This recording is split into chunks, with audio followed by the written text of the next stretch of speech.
Even as I'm talking to you, I've got other thoughts running through my head, and that's undeniable. You know, I might be thinking, oh, I can't wait to do lunch.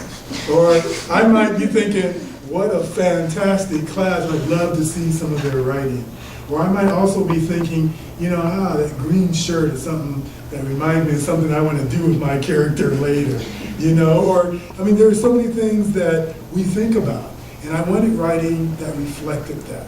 I wanted writing that, to me, was truer to what life is. That we're never doing one thing at a time.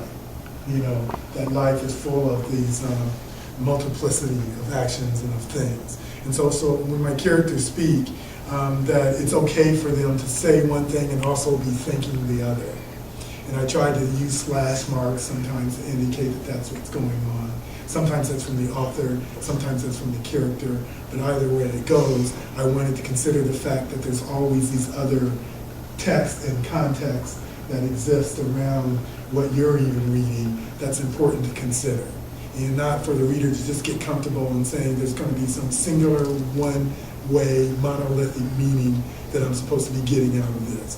But instead, I want the reader to realize that this text is truly up for interpretation of what is a very complex moment.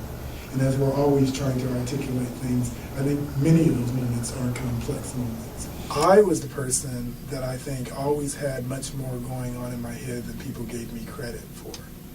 And I think just that feeling of knowing that there was this, I've been reading this book by Malefi Asante called It's Bigger Than Hip Hop. And he talks about two sets of notes.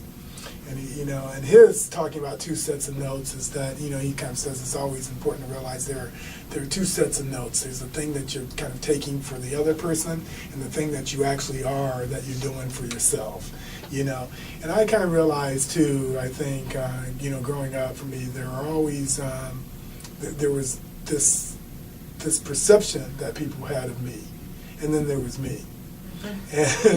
And I felt like, in some ways, the perception that people had of me always underestimated the me, and that.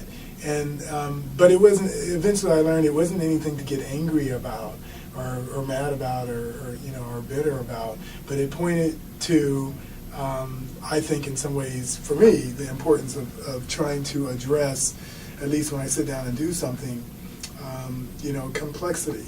To let people know that I think what I learned in that process is that a lot of times if people couldn't summarize in very clean language who or what you are or what you're doing, then it for them, if they couldn't do that, then they reduced you, and I started to say or look for a way to say, is there a way in which it's okay to say, I can't articulate to you all the things that are going on in my head, but I don't think that that's deserving of being reduced, as a human being. And so, where it's kind of okay to say, I don't know how to put this in the right words, or I'm not sure what I can tell you right now in this moment, but to get people to understand that that's a part of the brilliance, in some ways, of many people. That we come in touch with, that's what happens, in some ways. So I think aesthetically, artistically, I've always wanted to speak to that. And I'm always searching for the right way to speak to that.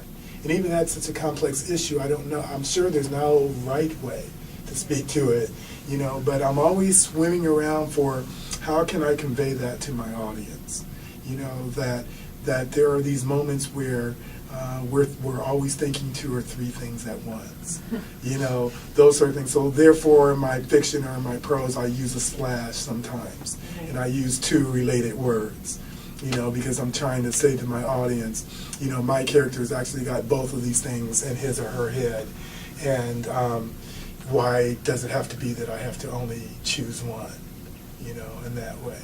And so I'm always thinking about that when we speak and we say language, we're aware sometimes that when we say something, there's also something else there, that's a companion to it, those sorts of things. So that complexity is just important to address, because I think it's just so, it's the one thing that I find true about this world, and people.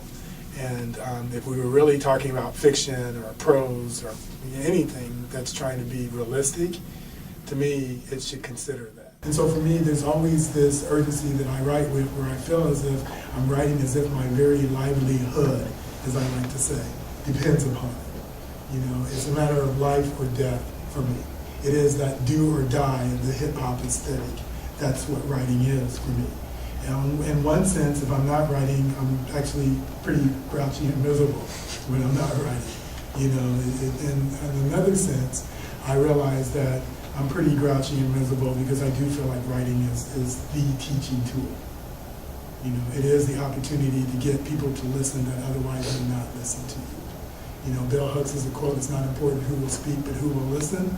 And that's, for me, what writing does. It gives me a chance to address the possibilities for who might be able to listen to something that I feel the urgency to say in that way. Without the urgency, and for me, urgency and passion go together. And for me, writing is the same sort of thing. There are so many things that are at stake there.